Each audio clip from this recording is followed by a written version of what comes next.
Hi, everyone. Leslie O'Leary here, and welcome to another week of the Illuminated Heart.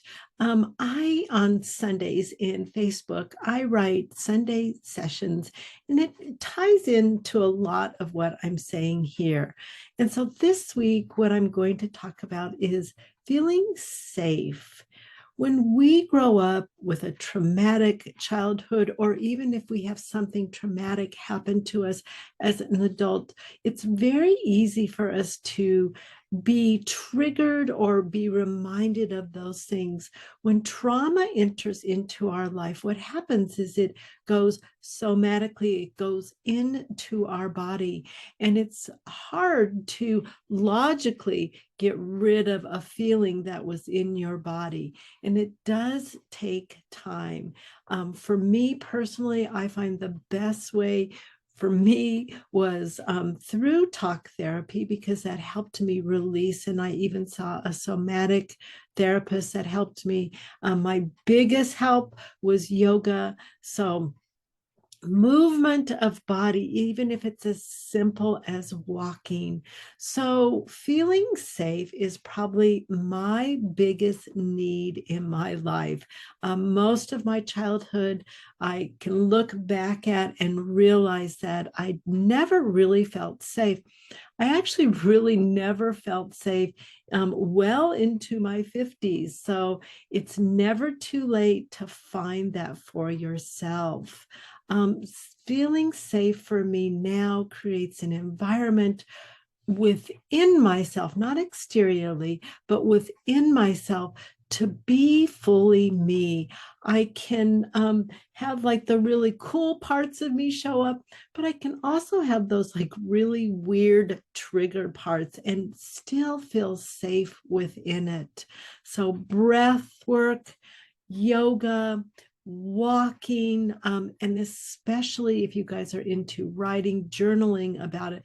Journaling, I do admit that I'm not the best at it. I do kind of go through spurts with it. But when I do sit down and do it, I find that incredible insights come out. I'm able to express things that I may not say to another person, but really get it out of my body, which in turn gets it out of my mind, which in turn gets it out of my heart and releases it from holding tight in my body. So I'm going to talk a little bit about triggers. So I said feeling safe, and on the whole, I feel really safe. I feel really comfortable in who I am today in comparison to years ago. I have a beautiful family, a husband, and a sweet little dog that I feel very safe and cared for. So that is huge for me. But it is that I felt safe within myself and wholly myself before I met my husband and that we had our little dog together. So I want to talk about triggers for a moment. And how do you know you're being triggered? Well, first off, if you find that you are so on it, you're responding quickly, you really feel a lot of angst with it. I termed it to one person today that maybe there's a person at the end of the block and you run as fast as you can down to the end of the block to talk to them. And by the time you get there, you're out of breath. You're trying to catch your breath. You're trying to say what you need to say. That is how a trigger feels. You feel anxious, on edge. Saber-toothed tiger is coming at you. And that is how you know that you have been triggered. So what do you do when this happens? How do you get yourself back to feeling calm and feeling safe? What you do is you just stop. So again, the analogy of the person at the end of the block, you run as fast as you can up to see them and you want to tell them something, but you say to them, hold on, I got to catch my breath. I got to just give me a moment. And you take the time to catch your breath. Same thing when you are triggered with somebody, you can do this. It's fine. You can say, hey, give me a moment. Give me a moment just to think about this. Give me some time. we all in today's world are so pushed and we think we have to react or respond like so quickly.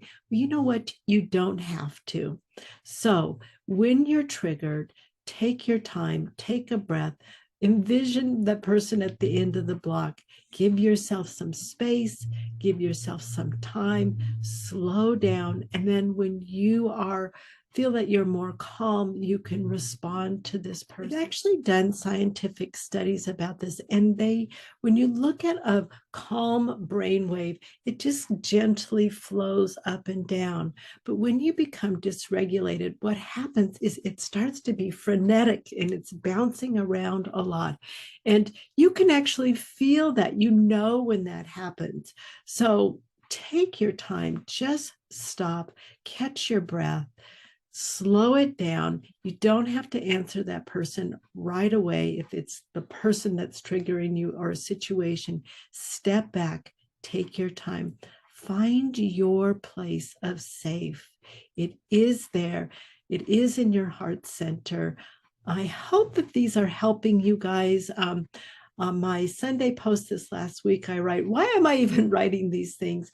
And my hope is really to reach out and to help at least one person and to let you know that there is a better way of life. You are not alone and you can do it. So again, thank you for following me on this journey. I'm just starting out with expressing myself. I feel like I've recovered.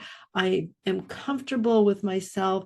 I'm comfortable that I can be really cool, but I can also flip into those dysregulated states, but I know what to do. I don't always do it, but I do know what to do. And so as I learn more information, I will share it with you guys. And until next week, talk to you soon. Take a breath. Bye for now.